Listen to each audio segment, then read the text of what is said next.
Hi guys, welcome to our next series of our Money Matters series. I'm Nate here with Minnequa Works Credit Union, and I'm excited to be joined today by two spectacular individuals here. First, I'd like to introduce you to Carol. She is our member here with Minnequa Works Credit Union, and tell us about a little bit. How long have you been with our credit union here with Minnequa Works? I've been a member since 2005. Wow, thank you for your membership. We appreciate it very much. And also joined here today, you may recognize her from our last fraud series here for Money Matters. We're also joined by Laura here with the credit union. Hello. Awesome. So this is our second series here with Minnequa Works on our Money Matters series, where we're diving into fraud. You may have seen our last episode where we started to review some of the key highlights and areas where we're seeing many of our members and our community impacted by fraud in different ways, and some different things that we can do as a credit union to support. And we wanted to get an opportunity to have a further conversation and dialogue of kind of a real life experience that we saw here with the credit union, and help to share a little bit of a perspective. So thank you, Carol, so much again for your membership here with Minnequa Works.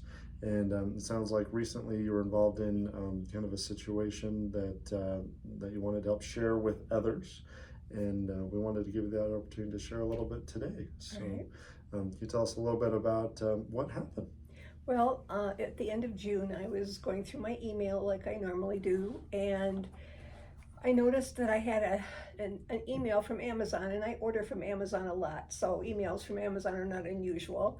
And it said, "Thank you for your order." I couldn't remember ordering, but then sometimes I forget, so I opened it up, and it said that I had ordered an Xbox for $599, and it was being sent to some place I never heard of in Tennessee. So I called the number on the email, got the musical recording for Amazon. I was on hold for a little bit, and then a young man came on the line. I explained the situation to him, told him I had not ordered this Xbox and that I had no idea of who was in Tennessee. And he said, not only do you have this order on your account, but he said there are 3 other orders recently, large ones that have gone to 3 other places in the United States. So I asked him to tell me what those were and where they went, and I assured him I had not ordered any of those things. And he said, well, obviously you've been a victim of fraud. We're going to put a fraud alert on your account. He said, but you need to report this to your financial institution, so I'm going to transfer you. So I was on hold for a few minutes, and then the next thing I heard was a lady on the line saying, Minnequa Works Fraud Division. I explained the situation to her, and she said, well, I have more bad news for you. She said, in addition to those orders you're talking about, there have been 3 other bank accounts that have been opened in your name, one at Citibank, one at Wells Fargo, and one at Bank of America. They all have very large deposits in them, and there have been wire transfers going back and forth to China. So she said, we are now talking about money laundering, at which point I sort of lost my breath for a minute and thought, gee, what have I gotten myself into? So she said, this is very serious. She said, we're going to put a fraud alert on your account. You need to get back to your branch and get this taken care of. But she said, first you need to report this to the Federal Trade Commission because they handle these kinds of things. So I'm on hold again, and then the next gentleman I talked to, the first thing he said to me was, do you have a piece of paper and a pen? I assured him I did. He said, my name is Mike Wilson. This is my badge number. Please write it down, which I did.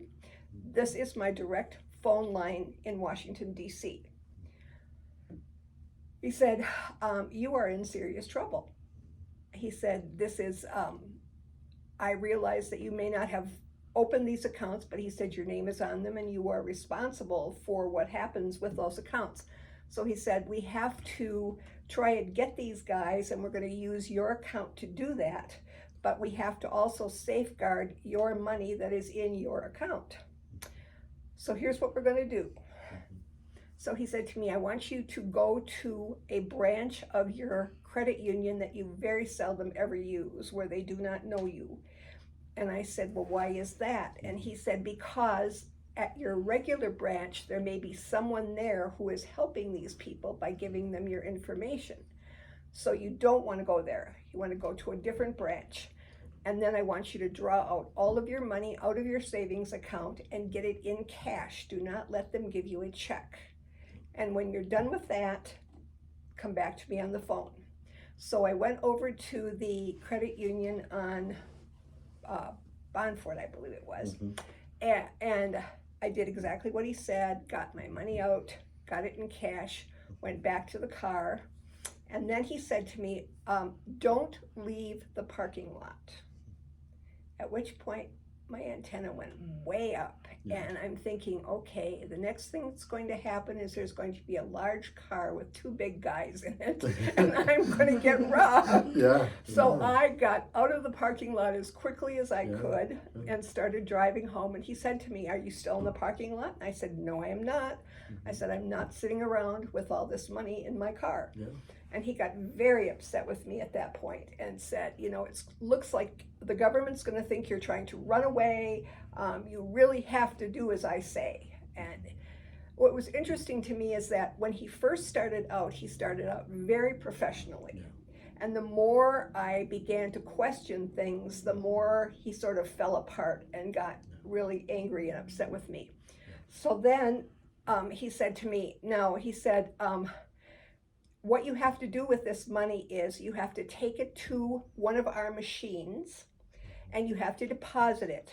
At that point in time, you will get a receipt. Do not lose this receipt, because tomorrow morning, a man from the FBI and the Treasury Department are going to show up at your door. They will look at your receipt, verify the amount of money that you deposited, and issue you a check back for that amount. I said, well, where is this machine that I have to put this money in? He said, just a minute. So I'm on hold again for a while. He comes back and he said, take down this address. So he gives me this long rural address in Alamosa. I said, I'm not going to Alamosa. Alamosa's a long way from where I am. If you can't find me a closer machine, we're done. Back on hold again. He comes back and he said, you're in Pueblo. I said, yes, I am. He said, well, he said, do you know where South Santa Fe Avenue is? I said, yes, I do. He said, fine. There is a machine at Local Wines and Liquors that you should go to.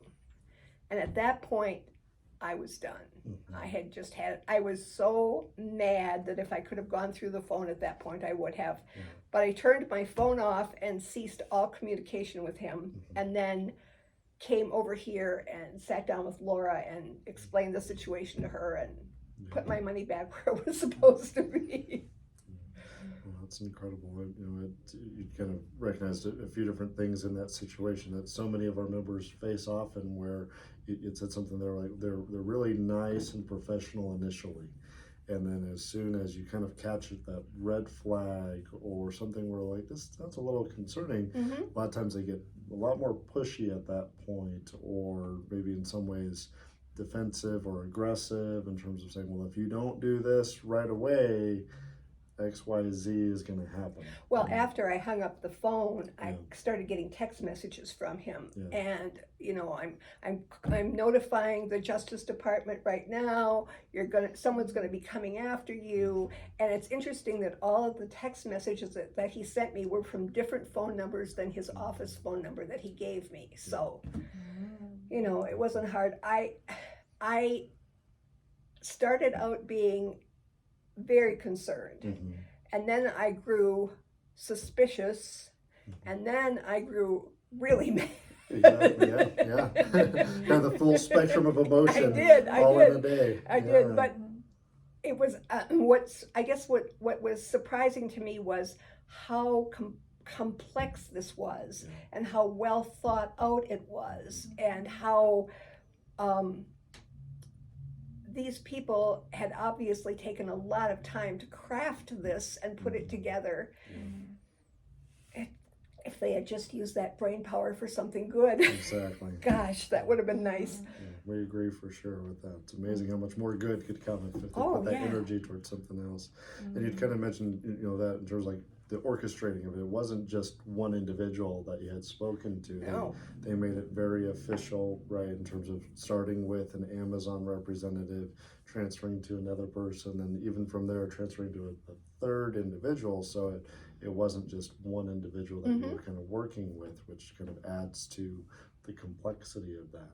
So, kind of looking back, for that initial red flag, are there any other, main considerations if someone was in a similar spot that you would say, this is kind of what I would watch for, or kind of something of just kind of like pieces of advice that you would give to others to help? Well, I'm still getting Yeah. Amazon emails Yeah.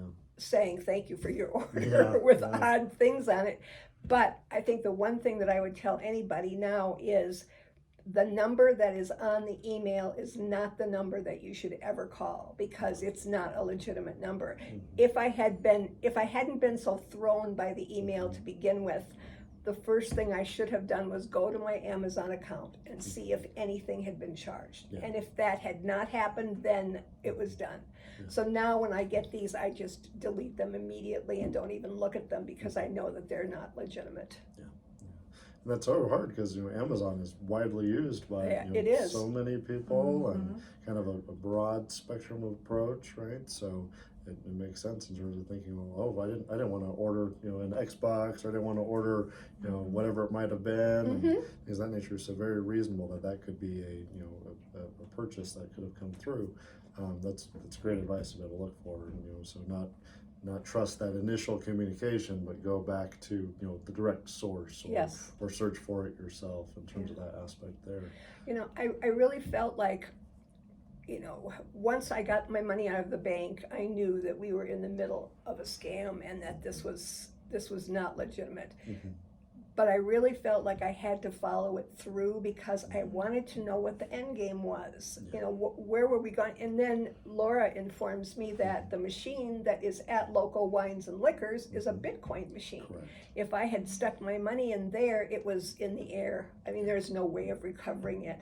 So then I asked myself, well, do the people who have these Bitcoin machines in their establishments know what they're being used for?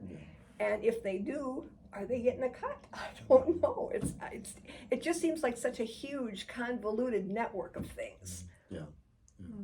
Definitely. And you had mentioned after you kind of realized that you wanted to protect your account or get funds deposited, you interacted with Laura when you came back over I did. here. Can you tell us a little bit about what the experience was like when you came back to kind of communicate with us and communicate with Laura?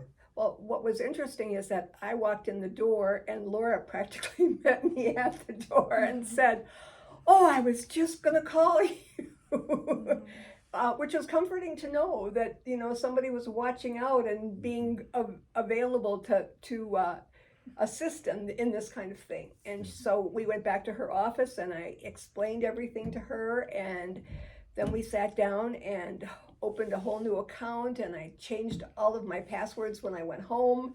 And it's a huge process to do that, but you have no other choice. People have already violated your trust and your privacy, and you have to protect yourself. Definitely. Well, we appreciate you again sharing with us today. Any other pieces of advice that you would help to give to other members or individuals in the community if they came across similar situations? I think just be really very wary. I think it's very important that you learn to be suspicious. That's a terrible thing to have to do, but we live in a world right now where so much is being exploited, and older people especially are highly vulnerable, and I think we just have to make sure that your antenna is up all the time and that you don't take for granted what's put before you at face value. I agree. Laura, anything else from your perspective that you kind of saw with this, or pieces of advice? Well, outside of her story, just always remember large companies don't have direct lines to Minnequa Works Credit Union, so that's one thing, to keep in mind, and just, I appreciate you sharing how, part of the tactic was to get you off balance, to make you worry about the trouble you were gonna be in, and, how you explain that is something that we don't always get to hear. We know how part of it works, but for you to actually share it with us is really valuable for anyone watching this video, and I appreciate that. Thank you. I appreciate that. I think it's really important that people know what's going on out there. And unfortunately, it happens all the time, not only here locally, but around the country and different things of that nature. So hopefully we can help share your story, use a little bit of this, that occurred, and help to protect others that might face similar situations. So, Hope so. yeah, we definitely appreciate you sharing and giving us some more information that we can help share with you in terms of our viewers. Well, thank you That's for fine. asking. I think that it's only by getting the information out that people are going to be able to protect themselves. We can't rely on law enforcement because most of these folks are in other countries and they're not within anybody's jurisdiction that you can immediately go and arrest them. So we just have to be very, very vigilant. And you did a great job at catching those red flags and kind of thinking through, well, does this make sense? Why would you send me to Alamosa? Or why would you send me to Loco Liquors to take this money? But unfortunately, sometimes people get beyond that step, and whether it be the emotion of not wanting to get in trouble by the FBI or whoever it might be, they get to that point of sending funds, and like you said, at that point we might be able to file a police report, but the hands are tied a lot of times for local police departments, things of that nature, because there's such a broad network that's been involved with the fraud, and by the time you get it to a Bitcoin stage or whatever it might be, it's already gone. It's already at that point in terms of saying, well, it could be very challenging to recoup any of that loss. So great job again in terms of catching that red flag and helping to again share this information with others that hopefully get to that point in terms of thinking, well, does this really make sense? And why should I not tell my credit union of what's going on in terms of that aspect there. So I hope we've been able to be that trusted financial partner to help support you and support others in the community, to where it's okay to talk to us. Let us know kind of what's going on, and at least maybe we can help give you a little bit of an idea if this is something similar that we've seen before, and be that resource to help safeguard you as a member. So we appreciate you sharing. As I told Laura, I've been a single mom most of my life, and I'm not giving my money away to anybody. Exactly. Hard earned, right? Yes. Yes. That's great. Well, we are here to work for you as a credit union, and we appreciate your membership, and thank you for taking the time to share today. Thank you for asking. Awesome. Well, thank you so much. We appreciate your membership. Thank you, Laura. Thank you, Carol, for coming in and sharing your story. Very cool. Awesome. Well, until our next episode, hope you guys have a great day. Thank you so much for joining us for Money Matters.